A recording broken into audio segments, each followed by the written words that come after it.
Hello guys, welcome to another video, and in this video we are going to go over domain user enumeration. And domain user enumeration is where I start right after I do all the local enumeration. I take a look at the firewall, I'll take a look at the local groups, and I try to do privilege escalation and all that. And after I do that, I'll move onto the domain. And the first part of the domain enumeration is that I like to take a look at the user enumeration and see what I find. And for that, I'm going to be using a tool it's going to become basically our best friend, and it is PowerView. And PowerView, you can download it from GitHub, and it is a PowerShell script by Harmjoy. And it is part of the PowerSploit.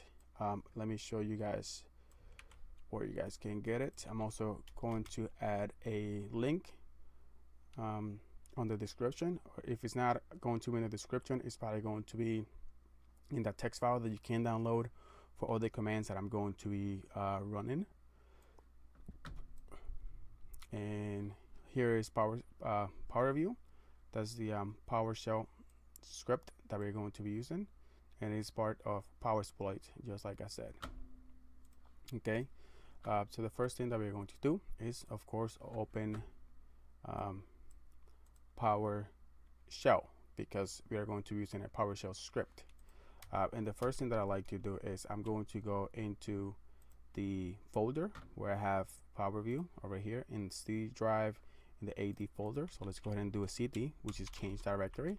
So we want to change directory to AD, and if you do a dir to list what you have in here, you can see that I do have PowerView in here. Let's go ahead and clear this out. So the way that you import any script is by doing import module, and then you give it the name of what you want to import, and then you do a tab, and then you can import PowerView right here. So the first thing that I like to do is to bypass the execution policy. So you do a PowerShell execution policy bypass, and then after that, I like to bypass the A MSI. I always do that every time I run any new script. And there we go. And that's going to be in the file that I'm going to leave you attached to this video. Okay, so let's start with the sorry for that, with the domain user enumeration. Where do I start? Well, the first command that I like to do is to get domain user, and the get domain user, did I spell that right? Get domain user. Get domain user is not part. Did I import the correct one? Import PowerView. Okay, because so you need to import PowerView after you do the PowerShell execution policy bypass, and after also you do the AMSI bypass. So let's go ahead and import that module again. There we go. Let's go ahead and clear that out. Now get domain user. And get domain user is basically going to give you all the users in the domain. That could be in the thousands, depending on how big the company that you're doing the pen testing or the red team, right? So as you can see, we don't have that many in here. I think I might have like 20. So the first one, you can see the logon count 0. So this user has never logged in into any other servers. You can see bad password time. That basically means that it has never had a bad password. You can see the distinguished name, the CN, which is Joe Casanova, and it is a user, and it is part of the pen testing domain, pen testing local. And you can see the display name, the user principal, the name that was given, the object ID, the SAM account. SAM account is basically the username. And what you basically want to focus on is on the description. And if it doesn't have the description, you want to focus on member of. If it is a member like the domain admin or anything like that, if it is part of the domain admin, that's one of the users that you want to take a note, write it down, because you want to list other domain admins, because that's what you want to go after, right? You don't want to go for a lower user. I mean, you could go for a lower user if a lower user has some type of like impersonate that is able to either impersonate or change the password, something like that we're going to talk about later, and not right now. We are just going to focus on just domain user, right? So you can see right here, student 5, and you can see student 4, and all that good stuff. And like I said, you want to focus on basically the member of. Is member of over here? Let's see if we find one. Member of same account. Because member of, there we go, member of. So this one over here, this one is student number 1. Member of, you can see that he's part of the RDP group. So this is what you want to basically look for. This is only part of the RD groups. Let's see, we have this person over here, and no member of, so it's not part of any groups. No member of here either. You know, and we're going to have another video also that where we can go over the, you know, the member of. We're going to do domain group enumeration, and we're going to go over all of that good stuff. Let's see if we find something juicy in here, right? Somebody that is a domain admin. Let's say Savitar. Savitar is not part of the domain admin. Okay, blah blah blah. IPSec, member of, not either. What do we have? Jenkins admin. Okay, admin. Here's a username, and you can see member of. This one is part of the domain admin, so you want to probably just write this one down and, you know, see if we can get to that one.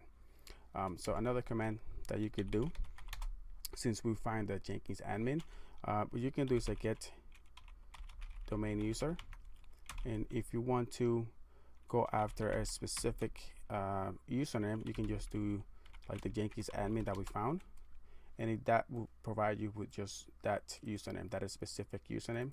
And you can see right here just the same that we found, and you can see that this guy over here is part of the domain admin. Okay, another command that is really useful is the get domain user, and you can do the SPN. Basically, you can look for service accounts, and you can see that we only have one service account over here, and this one is going to be really useful in the future whenever we try to do the SPN, so we can do a Kerberos roast, so we can get the password and brute force that password.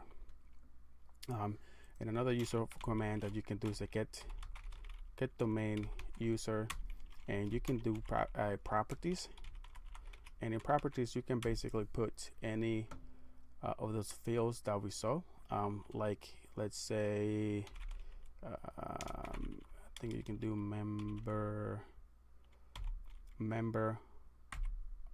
of, and that will give you all the users that have the member of, but you can only see that it doesn't list you like the username. So if you want to specify the username, we can just put it over here, and the way that you do that is by doing a same account name, and then you do a comma afterwards, and we're basically pulling two different properties, which is the username, the same account name, and the member of. So you can see that the guest is part of the guest account. D4 account, we have the admins, which is part of the group policy creator owners, is part of the pen testing, you know, enterprise admins, and all that good stuff. And you can see that the Jenkins admin, and then we have the member of column. You can see that he's part of the domain admins. We can see student 1 is part of the RDP groups, and all that good stuff. So there's a really good command, because you don't want to get all that information just by doing the get domain admin. a really good way is to just do the properties in same account and member of. And you can also do a bunch of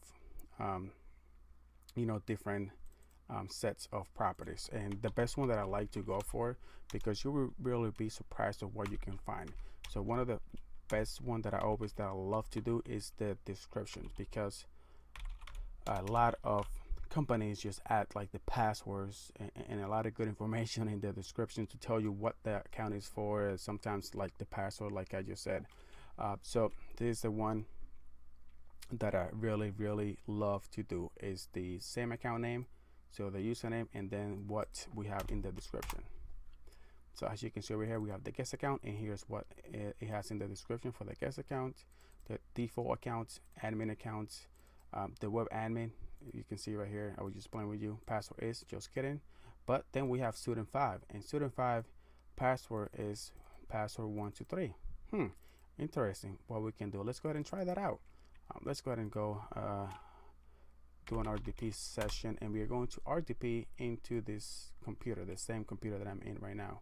So we are going to connect to it, and we are going to remote in as student 5, and the password was password 123. Let's try that.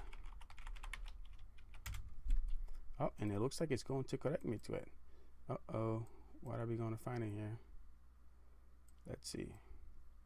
So that's basically we call this a quick win. That's what I call a really quick win, because sometimes they even put like, for the service accounts passwords, the service accounts, for those service accounts, sometimes they put the passwords there because they don't have anywhere else to put it, and they don't know where to save it, so they just put it in the description, so they don't forget. That's something that a lot of administrators do that for some reason, and it's really bad to do. So here we go. We are remoted into the same computer that the students. It's the same computer that I'm on right now. If you do a IP config, you can see that it is 192.168.1.155. So let's go ahead and bring that up. 192.168.1.1.55. So if you do, let's go ahead and go to the command, and right after you remote into a computer, because we're moving basically lateral, right? We just got a new account. We want to see what this account is all about.